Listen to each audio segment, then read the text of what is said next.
اس دنیا میں کوئی ایسی جگہ نہیں جو خانہ کعبہ کی طرح مقدس اور مرکزی حیثیت رکھتی ہو۔ یہ مقام سعودی عرب میں وادی حجاز میں واقع ہے۔ روزانہ ہزاروں افراد 24 گھنٹے خانہ کعبہ کا طواف کرتے ہیں۔ خانہ کعبہ کی مقدس تصاویر لاکھوں گھروں کی زینت ہیں اور کروڑوں مسلمان اس مقام کو اپنا قبلہ تسلیم کرتے ہوئے اس کی جانب رخ کر کے 5 وقت کی نماز ادا کرتے ہیں۔ خانہ کعبہ مکعب یعنی کیوب کی شکل میں تعمیر ہونے کے ساتھ ساتھ تاریخ کی آئینہ میں ایک انتہائی خاص مقام کا حامل بھی ہے۔ یہاں ہم خانہ کعبہ کے متعلق چند ایسے حقائق پیش کریں گے جن سے بہت کم لوگ واقف ہیں۔ نمبر 1، خانہ کعبہ کئی مرتبہ تعمیر ہو چکا ہے۔ دوستو، خانہ کعبہ جس طرح آج ہمیں نظر آتا ہے یہ ویسا نہیں ہے جو حضرت ابراہیم علیہ السلام اور حضرت اسماعیل علیہ السلام کے دور میں تعمیر ہوا تھا۔ وقت کے ساتھ پیش آنے والی قدرتی آفات اور حادثات کی وجہ سے اس کو دوبارہ تعمیر کرنے کی ضرورت پڑتی رہی ہے۔ بے شک ہم سب جانتے ہیں کہ خانہ کعبہ کی دوبارہ تعمیر کا ایک بہت بڑا حصہ نبی کریم صلی اللہ علیہ وآلہ وسلم کی زندگی میں نبوت ملنے سے قبل ممکن ہو چکا تھا۔ یہ وہ وقت تھا جب نبی کریم صلی اللہ علیہ وآلہ وسلم نے ایک بڑی خون ریزی کو اپنی دور اندیشی سے روکا تھا۔ ایک بڑے کپڑے میں حجر اسود کو رکھ کر ہر قبیلے کے سردار سے اٹھوایا تھا۔ اس کے بعد آنے والے وقت میں کئی مرتبہ خانہ کعبہ کی تعمیر ہوتی رہی ہے۔ آخر میں خانہ کعبہ کی تفصیل سے آرائش 1996 میں ہوئی تھی، جس کے نتیجے میں بہت سارے پتھروں کو ہٹا دیا گیا تھا اور بنیاد کو مضبوط کر کے نئی چھت ڈالی گئی تھی۔ یہ اب تک کی آخری بڑی تعمیر ہے اور اب خانہ کعبہ کی عمارت کو پہلے سے کہیں زیادہ محفوظ تصور کیا جاتا ہے۔ نمبر 2، خانہ کعبہ کے 2 دروازے اور 1 کھڑکی ہوا کرتی تھی۔ دوستو، دوبارہ تعمیر کیے جانے سے قبل خانہ کعبہ کا ایک دروازہ اندر داخل ہونے کے لیے اور ایک باہر جانے کے لیے استعمال ہوتا تھا۔ ایک زمانہ تک خانہ کعبہ میں ایک کھڑکی ہوا کرتی تھی۔ خانہ کعبہ کی جو شکل آج موجود ہے اس میں صرف دروازہ موجود ہے، لیکن کھڑکی اب ختم ہو چکی ہے۔ نمبر 3، خانہ کعبہ کے مختلف رنگ۔ ہم لوگوں نے خانہ کعبہ کو ہمیشہ کالے رنگ کی کسوہ اور سونے کے دھاگوں میں دیکھنے کی ایسی عادت ہو چکی ہے کہ ہم اس کو کسی اور رنگ میں تصور بھی نہیں کر سکتے۔ یہ روایت عباسد، جن کی گھر کا رنگ کالا تھا، کے دور سے چلی آ رہی ہے، لیکن اس سے قبل خانہ کعبہ مختلف رنگ کے غلاف سے ڈھکا رہتا تھا۔ ان رنگوں میں ہرا، لال اور سفید رنگ شامل ہیں۔ نمبر 4، خانہ کعبہ کی چابیاں ایک خاندان کی تحویل میں ہیں۔ فتح مکہ کے وقت نبی کریم صلی اللہ علیہ وآلہ وسلم کو خانہ کعبہ کی چابیاں دی گئی تھیں، لیکن بجائے اس کے کہ آپ صلی اللہ علیہ وآلہ وسلم یہ چابیاں اپنے پاس رکھتے، آپ صلی اللہ علیہ وآلہ وسلم نے یہ چابیاں بنی شائبہ خاندان کے عثمان بن طلحہ کو واپس کر دیں۔ اس وقت سے آج تک وہ ان چابیوں کے روایتی رکھوال ہیں اور نبی کریم صلی اللہ علیہ وآلہ وسلم کے نادر الفاظ کی روشنی میں یہ چابیاں ہمیشہ ان کے پاس ہی محفوظ رہیں گی۔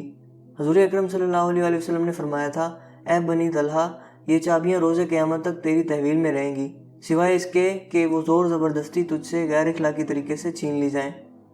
نمبر 5، پہلے خانہ کعبہ عوام کے لیے کھلا رہتا تھا۔ دوستو، پہلے خانہ کعبہ ہفتہ میں 2 مرتبہ عوام کے لیے کھلا ہوتا تھا اور کوئی بھی خانہ کعبہ کے اندر داخل ہو کر عبادت کر سکتا تھا، لیکن موجودہ زمانے میں زائرین کی تعداد زیادہ ہونے کی وجہ سے اور دوسری وجوہات کی بنا پر خانہ کعبہ کو اب سال میں صرف 2 مرتبہ کھولا جاتا ہے اور اس میں صرف اعلیٰ شخصیات اور خاص مہمان ہی داخل ہو سکتے ہیں۔ نمبر 6، خانہ کعبہ کے آس پاس تیراکی کی جا سکتی تھی۔ دوستو، خانہ کعبہ کے وادی کے نچلے حصے میں ہونے کی وجہ سے دیگر مسائل میں سے ایک مسئلہ یہ بھی تھا کہ جب بارش ہوا کرتی تھی تو وادی میں سیلاب آ جایا کرتا تھا۔ یہ مکہ جیسے شہر کے لیے کوئی انوکھی بات نہیں تھی، لیکن یہ بات دوسرے مسائل کی وجہ بنتی تھی۔ اس وقت یہاں سیلاب کی روک تھام اور نکاسی آب کا نظام موجود نہیں تھا۔ بارش کے آخری دنوں میں خانہ کعبہ پانی میں آدھا ڈوبا رہتا تھا اور یقیناً یہاں پر آپ کے ذہن میں ایک سوال آتا ہوگا کہ کیا اس وجہ سے طواف کعبہ رک گیا تھا؟ ہرگز نہیں، مسلمانوں نے کعبہ کے ارد گرد تیراکی شروع کر دی تھی۔ نمبر 7، تزئین و آرائش کروانے والے حکمرانوں کے نام کی تختی۔ کئی سال تک بہت لوگ اندازہ لگاتے رہے کہ خانہ کعبہ اندر سے کیسا نظر آتا ہے۔ وہ لوگ خوش نصیب ہیں جن کو خانہ کعبہ کے اندر داخل ہونے کی سعادت ملی، اور ایک خوش نصیب وہ ہیں جن کو تصویر بنانے کا موقع ملا، اور لاکھوں لوگوں نے یہ تصویریں انٹرنیٹ پر آن لائن دیکھی۔ خانہ کعبہ کا اندر کا حصہ سنگ مرمر اور ہرے رنگ کے کپڑے سے ڈھکا ہوا ہے۔ جس دور کے حکمران نے خانہ کعبہ کی دوبارہ آرائش کروائی تھی، اس نے خانہ کعبہ کے اندر اپنے نام کی تختی بھی لگوائی۔ نمبر 8، خانہ کعبہ کی تعداد 2 ہے۔ دوستو، خانہ کعبہ کے بالکل اوپر جنت میں ایک اور خانہ کعبہ موجود ہے۔ اس کا ذکر قرآن پاک میں بھی آتا ہے اور نبی پاک صلی اللہ علیہ وآلہ وسلم نے بھی اس بات کی نشاندہی کی ہے۔ اللہ کے نبی صلی اللہ علیہ وآلہ وسلم نے معراج کا واقعہ سناتے ہوئے فرمایا، جب مجھے بیت المعمور دکھایا گیا تو میں نے حضرت جبرائیل علیہ السلام سے پوچھا۔ انہوں نے جواب دیا کہ یہ بیت المعمور ہے، جہاں 70,000 فرشتے روزانہ اللہ کی عبادت کرتے ہیں، اور جب وہ یہاں سے جاتے ہیں تو واپس نہیں آتے، مطلب ہمیشہ نیا دستہ آتا ہے۔ نمبر 9، حجر اسود۔ دوستو کیا آپ نے کبھی اس بات پر غور کیا ہے کہ حجر اسود چاندی کے سانچے میں کیوں گھرا رہتا ہے؟ کچھ لوگوں کا خیال ہے کہ حجر اسود امویاد کی فوج کے ہاتھوں مارے گئے پتھر لگنے کی وجہ سے ٹوٹ گیا تھا جب وہ مکہ پر قابض تھے، جبکہ یہ پتھر عبداللہ بن زبیر کی ملکیت میں تھا۔ کچھ ذرائع کے مطابق حجر اسود بحرین سے تعلق رکھنے والے اسماعیلی گروپ ککماٹینز کے ہاتھوں ٹوٹ گیا تھا۔ ان لوگوں کا یہ خیال تھا کہ حج مبارک ایک توہین پرستی کا عمل ہے۔ اپنی بات کو سچ ثابت کرنے کے لیے ان لوگوں نے 10,000 حجاج کو مار کر ان کی باقیات کو آب زمزم کے کنویں میں پھینک دیا تھا۔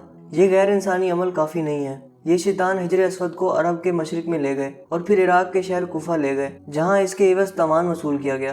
جب ان کو مجبور کیا گیا تھا کہ وہ اس کو خلیفہ عباست کو واپس کر دیں، جب اسے واپس کیا گیا تھا تو یہ ٹکڑوں میں تھا، اور اس کو یکجان کرنے کا صرف ایک ہی طریقہ سمجھ آیا تھا کہ اس کو چاندی کے سانچے میں رکھا جائے۔ کچھ تاریخ دانوں کے مطابق اس مقدس پتھر کے کچھ حصے آج بھی کہیں گم ہیں۔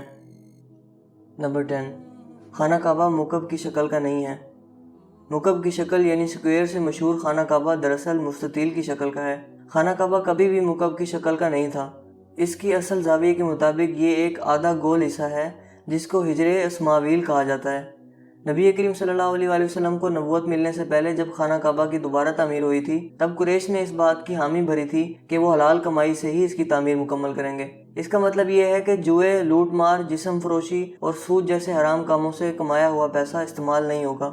قریش اتنے امیر تجارتی شہر میں ہونے کے باوجود اتنی رقم جمع کرنے میں ناکام ہو چکے تھے جو خانہ کعبہ کی تعمیر اس کے اصل سائز اور رقبہ کے حساب سے کر سکیں۔ انہوں نے خانہ کعبہ کی چھوٹی عمارت تعمیر کی اور اس کی دیواریں مٹی کی اینٹوں سے بنائی، جس کو حجر اسماعیل کہا جاتا ہے، حالانکہ اس کا حضرت اسماعیل سے کوئی تعلق نہیں، جو کہ خانہ کعبہ کے حقیقی قطر کی جانب اشارہ کرتی تھیں۔ اپنی زندگی کے آخری حصہ میں حضرت محمد صلی اللہ علیہ وآلہ وسلم نے خانہ کعبہ کی دوبارہ تعمیر کا ارادہ کیا تھا، مگر یہ عظیم فریضہ انجام دینے سے پہلے ہی آپ صلی اللہ علیہ وآلہ وسلم جہاں فانی سے کوچ کر گئے۔ خلیفہ عبداللہ بن زبیر کے دور حکومت کے چند سال کے مختصر وقفہ میں خانہ کعبہ اپنی اسی شکل میں موجود تھا جس میں نبی پاک صلی اللہ علیہ وآلہ وسلم نے دیکھا تھا۔ دوستوں مجھے امید ہے آج کی یہ ویڈیو آپ کے لیے کافی انٹرسٹنگ ہوئی ہوگی اور آپ کی انفارمیشن میں اضافے کا باعث بنی ہوگی۔ اگر